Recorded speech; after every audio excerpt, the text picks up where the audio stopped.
ఇక కళ్ళజోడు అవసరం లేదు. స్మార్ట్ విజన్ ఐ హాస్పిటల్లో ఎలాంటి ఐ సర్జరీకైనా 50% డిస్కౌంట్. ఆగస్టు 11 నుండి 19 వరకు మాత్రమే. నమస్తే, నేను Keshav. Welcome to Suman TV. ఆంధ్రప్రదేశ్లో కొత్త రాజధాని నిర్మాణానికి కొత్త ప్రభుత్వం అనేక రూపాల్లో కసరత్తు చేస్తుంది. అలానే దీంతో పాటు పారిశ్రామికీకరణ విషయంలో సమగ్ర అభివృద్ధి, రాష్ట్ర సమతులాభివృద్ధి అనేటువంటి నినాదంలో భాగంగా ప్రత్యేకంగా శ్రీ సిటీ పైన AP CM Chandrababu Naidu focus పెట్టారు. అసలు శ్రీ సిటీ ఏంటి?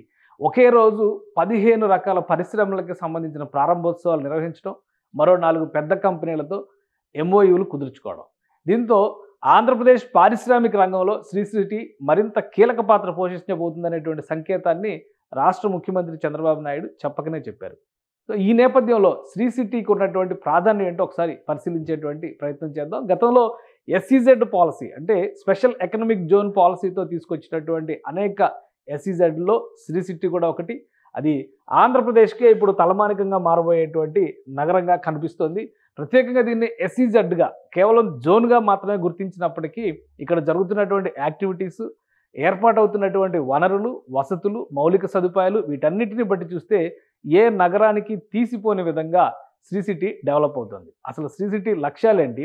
దీన్ని ఒక నగరంగా మనం గుర్తించవచ్చా లేదా?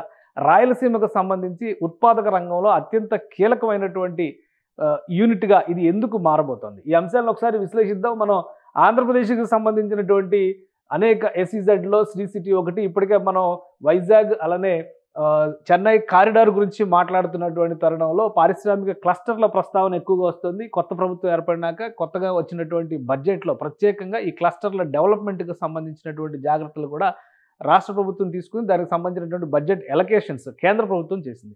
అదే తరహాలో గతంలో అంటే 2008లో ఏర్పాటైనటువంటి ఒక కీలకమైన ఎస్ఈజెడ్ శ్రీ సిటీ. ఆ శ్రీ సిటీకి సంబంధించినటువంటి లక్ష్యాలను మనం చూస్తే ఇది చెన్నై అంటే తమిళనాడుకి, ఆంధ్రప్రదేశ్కి అత్యంత సరిహద్దుల్లో ఉన్నటువంటి ప్రదేశం. ఈ నేపథ్యంలో అటు చెన్నై నగరానికి కావచ్చు, ఇటు ఆంధ్రప్రదేశ్లో ఉన్నటువంటి వివిధ ప్రాంతాలకు కావచ్చు, ఈ రెండింటికి కూడా కీలక ప్రాధాన్యం ఉన్నటువంటి ప్రదేశంలో శ్రీ సిటీ ఏర్పాటైంది. శ్రీ సిటీ స్వరూపాన్ని బట్టి చూస్తే కనుక ఇక్కడ ఏర్పాటైనటువంటి లక్ష్యాలు అలానే దానికి సంబంధించి అప్పుడు ప్రభుత్వం తీసుకున్నటువంటి నిర్ణయాలు ప్రధానంగా NH16 అంటే కలకత్తా చెన్నై రహదారిగా ఏదైతే గ్రాండ్ ట్రంక్ రోడ్డుగా చరిత్రలో చెప్తారో దానికి సమాంతరంగా ఏర్పాటైంది. చెన్నైకి కేవలం 55 కిలోమీటర్ల దూరంలో ఈ శ్రీ సిటీ ఏర్పాటైంది. అంటే అలానే హోలిస్టిక్ డెవలప్మెంట్ మోడల్గా ఇక్కడ చెప్తున్నటువంటి ప్రధానమైనటువంటి నిర్ణయం వర్క్, లివ్, లెర్న్, ప్లే.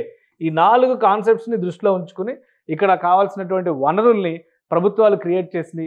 దాదాపు 7,500 ఎకరాల భూమిని ఈ ఎస్ఈజెడ్ కింద ఏర్పాటు చేశారు. అలానే దీన్ని ఒక 3 క్లస్టర్లుగా ఇప్పటికే విభజించాయి కేంద్ర ప్రభుత్వం కావచ్చు, రాష్ట్ర ప్రభుత్వం కావచ్చు. అయితే వనరుల కల్పనకి సంబంధించి ప్రధానమైనటువంటి నిర్ణయాలు తీసుకునేది మాత్రం ఏపీఐఐసి, ఆంధ్రప్రదేశ్కి సంబంధించినటువంటి కార్పొరేషన్ ఇది. ఈ కార్పొరేషనే పూర్తిగా శ్రీ సిటీ డెవలప్మెంట్ పైన, మౌలిక వసతుల కల్పన పైన దృష్టి పెడుతుంది. వరల్డ్ క్లాస్ ఇన్ఫ్రాస్ట్రక్చర్ మొత్తాన్ని క్రియేట్ చేసేటువంటి బాధ్యత, దాని నిర్వహణ బాధ్యతను కూడా ఏపీఐఐసినే తీసుకుంటుంది. సో ఏపీఐఐసి పరిధిలో ఉండేటువంటి ఈ క్లస్టర్కి సంబంధించి రవాణా కానీ ఇతర సదుపాయాలు కానీ ఒకసారి విశ్లేషించేటువంటి ప్రయత్నం చేద్దాం. కీలకంగా ఇంటర్నేషనల్ కంపెనీల్ని ఆంధ్రప్రదేశ్కి తీసుకొచ్చేటువంటి క్రమంలో రవాణా సదుపాయాలు కల్పించాల్సినటువంటి బాధ్యత ఖచ్చితంగా రాష్ట్ర ప్రభుత్వం పైన ఉంటుంది. సో ఈ నేపథ్యంలోనే ఈ జోన్, ఈ సెలెక్ట్ చేసుకున్నటువంటి ఎస్ఈజెడ్, శ్రీ సిటీ ఎస్ఈజెడ్ అత్యంత కీలకమైనటువంటి సరిహద్దు ప్రాంతం. ఇటు చూస్తే తమిళనాడు, ఇటు చూస్తే ఏపీ. సో ఈ రెండిటికి మధ్యలో పులికాట్ సరస్సు అంటే నెల్లూరు జిల్లా సరిహద్దు చివరి ప్రాంతం, తడ ప్రాంతానికి అత్యంత సమీపంలో ఉండేటువంటిది ప్రస్తుతం తిరుపతి జిల్లా పరిధిలోకి వస్తుంది. అలానే ఉమ్మడి చిత్తూరు జిల్లా పరిధిలోకి వచ్చేటువంటి సత్యవేడు అసెంబ్లీ నియోజకవర్గ పరిధిలో ఈ శ్రీ సిటీ ఉంది. సత్యవేడు నుంచి అలానే వరదాయపాలెనికి సంబంధించినటువంటి భూముల్ని ఇందులో మొత్తం 7,500 ఎకరాలు, సుమారు మరొక 500 ఎకరాలను జోడించడం ద్వారా 8,000 ఎకరాలుగా ఈ నగరాన్ని విస్తరిస్తున్నారు. సో ఇక్కడ నుంచి చూస్తే కనుక చెన్నై పోర్టు కేవలం 65 కిలోమీటర్లు ఉంటుంది. అలానే ఎన్నోర్ పోర్టు 55 కిలోమీటర్లు ఉంటుంది. కట్టుపల్లి పోర్టు 52 కిలోమీటర్లు ఉంటుంది. ఇటు కృష్ణపట్నం పోర్టు 100 కిలోమీటర్లు ఉంటుంది. ఇక అంతర్జాతీయ విమానాశ్రయాల విషయంలో చూస్తే కనుక చెన్నై విమానాశ్రయం 75 కిలోమీటర్ల దూరంలో ఉంటుంది. ఇటు తిరుపతి విమానాశ్రయం కూడా 75 కిలోమీటర్ల దూరంలో ఉంటుంది. చెన్నైలో తమిళనాడులో కీలకమైనటువంటి పారిశ్రామిక వాడలుగా గుర్తింపు పొందినటువంటి అంబత్తూరు, శ్రీపెరంబుదూరు ఇవన్నీ కూడా శ్రీ సిటీకి అతి సమీపంలో ఉంటాయి. కాబట్టి ఎగుమతులకి దిగుమతులకి ఎలాంటి ఇబ్బందులు ఉండవు. ఇన్వెస్ట్మెంట్స్ విషయంలో కూడా ఇక్కడ ఈ జోన్ని ఎంచుకోవడానికి పారిశ్రామికవేత్తలు ఆసక్తి చూపించడానికి ప్రధానమైనటువంటి కారణం ఇదే. రాబోయేటువంటి రోజుల్లో ఆంధ్రప్రదేశ్లో 7 కొత్త ఎయిర్పోర్ట్లు నిర్మించాలనేటువంటి ఆలోచనని రాష్ట్ర ప్రభుత్వం చేస్తుంది. సో ఈ 7 ఎయిర్పోర్ట్లో ఒకటి కీలకమైనటువంటి కుప్పం ఎయిర్పోర్టు ఈ శ్రీ సిటీకి దగ్గరగా వచ్చేటువంటి అవకాశం ఉంది. అలానే నెల్లూరు జిల్లాలో కీలకమైనటువంటి దగదర్తి ఎయిర్పోర్టు ఈ పరిసర ప్రాంతాల్లో వస్తుంది. అది కూడా శ్రీ సిటీకి సమీపానికి వచ్చేటువంటి అవకాశం ఉంది. సో ఈ రాబోయేటువంటి విస్తరణలు కూడా శ్రీ సిటీని దృష్టిలో పెట్టుకునే రాష్ట్ర ప్రభుత్వం ప్రణాళికలను సిద్ధం చేసిందని మనం అర్థం చేసుకోవచ్చు. అలానే ఇప్పటి వరకు అసలు శ్రీ సిటీలో ఎటువంటి పరిశ్రమలు ఉన్నాయి, వాటి స్థాయి ఏంటి, ఎందుకు ఆంధ్రప్రదేశ్ సీఎం చంద్రబాబు నాయుడు దీనికి ప్రాధాన్యం ఇస్తున్నారు, ఒకసారి పరిశీలించేటువంటి ప్రయత్నం చేద్దాం. శ్రీ సిటీ సమగ్ర స్వరూపం ఇది. ఇక్కడ దాదాపు 30 దేశాలకు చెందినటువంటి పరిశ్రమలు ఉన్నాయి. ఇందులో భారీ పరిశ్రమలు, మధ్య తరహా పరిశ్రమలు, ముఖ్యంగా అనుబంధ పరిశ్రమలుగా చెప్పుకునేటువంటి విభాగాలకు సంబంధించినవి కూడా ఉన్నాయి. ఇసుజీ లాంటి అతిపెద్ద పరిశ్రమ, కార్ల తయారీ పరిశ్రమ శ్రీ సిటీ నుంచే పనిచేస్తుంది. ఇది దాని డేటా చూస్తే కనుక ఇది శ్రీ సిటీకి సంబంధించినటువంటి సమగ్ర స్వరూపం. ఒక aerial view, birds eye view లాంటిది అనుకుంటే ఇక్కడ ఉన్నటువంటి ప్రఖ్యాత కంపెనీలని ఒకసారి మనం పరిశీలిద్దాం. ఇవన్నీ కూడా ఇంటర్నేషనల్ బ్రాండ్స్. ఇందులో నేషనల్ బ్రాండ్స్ కంటే ఇంటర్నేషనల్ బ్రాండ్సే ఎక్కువగా ఉన్నాయి. ఇక్కడ ఉన్నటువంటి companies Kellogg's America based company, అలానే Isuzu Japan based company, Cadbury USA company, అలానే పెప్సీ. ఈ కంపెనీలన్నీ కూడా ఇక్కడికి వచ్చినాయి. South Korea, Taiwan, Japan, USA, Japan, Finland, Japan, Thailand, ఇక్కడ Italy, USA, Germany, Japan, USA, Italy, ఇలా అనేక రకాల సంస్థలకు సంబంధించినటువంటి విడి భాగాలు అలానే పూర్తి స్థాయి యూనిట్లు కూడా శ్రీ సిటీలోనే ఉన్నాయి. ఒకసారి శ్రీ సిటీలో ఉన్నటువంటి ఇన్వెస్ట్మెంట్స్ పరంగా మనం చూస్తే దీని స్థాయిని ఒకసారి మనం క్యాలిక్యులేట్ చేసేటువంటి ప్రయత్నం చేద్దాం. ఇప్పటివరకు శ్రీ సిటీ ఏర్పాటైన తర్వాత 3 క్లస్టర్లుగా దీన్ని విభజించారు. అందులో కీలకమైనటువంటిది స్పెషల్ ఎకనామిక్ జోన్. అంటే ఇందులో అన్ని అంతర్జాతీయ సంస్థలు, మల్టీనేషనల్, మల్టీ ప్రోడక్ట్స్ ఉండేటువంటి జోన్ ఇది. దాని తర్వాత డొమెస్టిక్ టారిఫ్ ఫ్రీ జోన్, అంటే మన దేశానికి చెందినటువంటి సంస్థలే పారిశ్రామిక రాయితీల కోసం ఇక్కడ సంస్థలను ఏర్పాటు చేసుకుంటే ఇక్కడ నుంచి ఉత్పత్తులు చేస్తే ఇది ఒక జోన్. అలానే మూడోది free trade warehousing zone కింద మూడోది ఉంది. దీంతోపాటు ఎలక్ట్రానిక్స్ మ్యానుఫ్యాక్చరింగ్ క్లస్టర్ను కూడా శ్రీ సిటీలో మెయింటైన్ చేస్తున్నారు. సో ఓవరాల్గా 220 కంపెనీలు మొత్తం 30 దేశాలకు చెందినటువంటి వ్యవస్థలు ఒక్క శ్రీ సిటీలోనే పనిచేస్తున్నాయి. అలానే ఇన్వెస్ట్మెంట్స్ పరంగా చూస్తే దాదాపు 450 కోట్ల రూపాయలని ఇప్పటివరకు శ్రీ సిటీలో ఇన్వెస్ట్మెంట్స్ చేసినట్టుగా సమాచారం ఉంది. అధికారికంగా ఇది శ్రీ సిటీ అఫీషియల్ వెబ్సైట్ ఇచ్చినటువంటి డేటా. ఇది 450 కోట్ల రూపాయలకి సంబంధించినటువంటి ఇన్వెస్ట్మెంట్. 450 కోట్ల డాలర్లు, యుఎస్డి అంటే డాలర్స్, యుఎస్డి 4.5 బిలియన్స్ ఇక్కడ ఇప్పటివరకు పెట్టుబడులు పెట్టినాయి వివిధ రూపాల్లో చూస్తే. ఎందుకంటే గత 15 ఏళ్లుగా శ్రీ సిటీ యాక్టివ్గా ఉన్నటువంటి ఎస్ఈజెడ్. అలానే ఇక్కడ నుంచి ఎక్స్పోర్ట్స్ ఎంతవరకు ఉన్నాయంటే $4 బిలియన్, అంటే $400 కోట్ల ఇక్కడ నుంచి ఎక్స్పోర్ట్ అయినటువంటి, అంటే రెవెన్యూ జనరేషన్లో భాగంగా వచ్చినటువంటి ఆదాయం కింద మనం దీన్ని చూడాల్సి ఉంటుంది. ఈ నేపథ్యంలోనే ఆంధ్రప్రదేశ్ సీఎం చంద్రబాబు నాయుడు దీన్ని ఒక ప్రత్యేకమైనటువంటి జోన్గా గుర్తించాలనేటువంటి నిర్ణయానికి వచ్చారు. ఇక్కడ ఇప్పుడు మ్యానుఫ్యాక్చరింగ్ క్లస్టర్స్తో పాటు ఎలక్ట్రానిక్స్ పైన ఎక్కువ ఫోకస్ పెట్టాలనేటువంటి నిర్ణయం తీసుకున్నారు.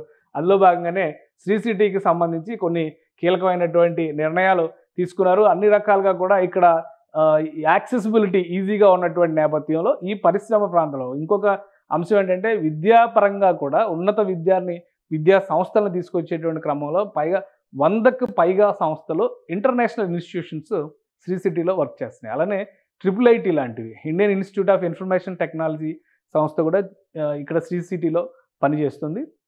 సో వీటన్నిటిని దృష్టిలో పెట్టుకొని దీన్ని మరింతగా విస్తరించేటువంటి ప్రణాళికల్ని ఆంధ్రప్రదేశ్ ముఖ్యమంత్రి చంద్రబాబు నాయుడు ప్రణాళికల్ని సిద్ధం చేశారు. ఇప్పుడు తాజా పర్యటన నేపథ్యంలో 900 కోట్ల రూపాయల ఇన్వెస్ట్మెంట్స్కి సంబంధించినటువంటి 15 సంస్థలు తమ కార్యకలాపాలని నేటి నుంచి ప్రారంభిస్తున్నాయి. దీంతోపాటు మరొక 4 సంస్థలు 1200 కోట్ల రూపాయలు విలువ చేసేటువంటి పరిశ్రమలను ఏర్పాటు చేయడానికి, 2500 మందికి కొత్తగా ఉపాధి కల్పించే విధంగా వ్యవస్థలను ఏర్పాటు చేయడానికి, తమ సంస్థలను ఏర్పాటు చేయడానికి ఆంధ్రప్రదేశ్ ప్రభుత్వంతో ఒప్పందం చేసుకున్నాయి. గత 5 ఏళ్లలో 2019-2024 మధ్యలో అప్పటి సీఎం జగన్మోహన్ రెడ్డి ఒక్కసారి కూడా సందర్శించని శ్రీ సిటీని ఇప్పుడు ఆంధ్రప్రదేశ్లో ముఖ్యంగా రాయలసీమ ప్రాంతానికి పారిశ్రామిక విధానంలో ఒక బాహుబలిగా రూపాంతరం చెందేలాగా ప్రణాళికలను సిద్ధం చేయాలని ఏపీ సర్కార్ నిర్ణయించింది. చంద్రబాబు నాయుడు శ్రీ సిటీ వేదికగా చేసినటువంటి మరొక కీలక ప్రకటన అమరావతి నిర్మాణానికి సంబంధించి పారిశ్రామికవేత్తలు సహకరించాలనేటువంటి పిలుపునివ్వడంతో పాటు ఏపీలో పెట్టుబడి అవకాశాలకి పుష్కలంగా అవకాశం ఉన్నటువంటి కీలకమైనటువంటి పారిశ్రామిక కారిడార్లు, అంటే పారిశ్రామిక కారిడార్లు 3 ఆంధ్రప్రదేశ్ నుంచి వెళుతున్నటువంటి నేపథ్యంలో వాటి పరిధిలో వస్తున్నటువంటి ఇండస్ట్రియల్ పార్కులను కూడా శ్రీ సిటీ తరహాలోనే అభివృద్ధి చేస్తామని, దానికి కావాల్సినటువంటి ఒక డ్రాఫ్ట్ ప్లాన్ని అతి త్వరలోనే అనౌన్స్ చేస్తామని ఇండస్ట్రియలిస్టులతో, ముఖ్యంగా శ్రీ సిటీలో ఉన్నటువంటి సీఈఓలందరితో 30 కంపెనీలకు చెందినటువంటి సీఈఓలతో ఒకేసారి ఈరోజు భేటీ నిర్వహించారు. ఈ భేటీలో ప్రకటన చేశారు. సో ఈ నేపథ్యంలో ఓర్వకల్ లాంటి చోట్ల మరికొన్ని పారిశ్రామిక ఓడలను ఏర్పాటు చేయడానికి ప్రభుత్వం ప్రణాళికలను సిద్ధం చేసింది. అక్కడ కూడా ఇదే తరహాలో ఎస్ఈజెడ్లకు కావాల్సినటువంటి 1000 ఎకరాల భూముల్ని సేకరించి సిద్ధంగా పెట్టింది. సో ఇదే పారిశ్రామికీకరణని శ్రీ సిటీ తరహాలోనే మరికొన్ని సిటీలను, పారిశ్రామిక వాడల్ని ఏపీలో విస్తరించబోతున్నట్టుగా చంద్రబాబు నాయుడు ప్రకటించారు. శ్రీ సిటీ విజయం వీటన్నిటికీ కూడా ఒక స్ఫూర్తిగా మారబోతుందనేది సీఎం చెబుతున్నటువంటి మాట. ఈ అవకాశాలను అందిపుచ్చుకోవడం ద్వారా పారిశ్రామికంగా అభివృద్ధి చెందడంతో పాటు వెనుకబడిన ప్రాంతాలైనటువంటి రాయలసీమ, ఉత్తరాంధ్రలో పెద్ద ఎత్తున ఉపాధి అవకాశాలను విస్తరించబోతున్నట్టుగా రాష్ట్ర ప్రభుత్వం ప్రకటిస్తోంది. సుమన్ టీవీలో మీ పర్సనల్ అండ్ బిజినెస్ ప్రమోషన్స్ కోసం కింది నెంబర్కి కాంటాక్ట్ చేయండి.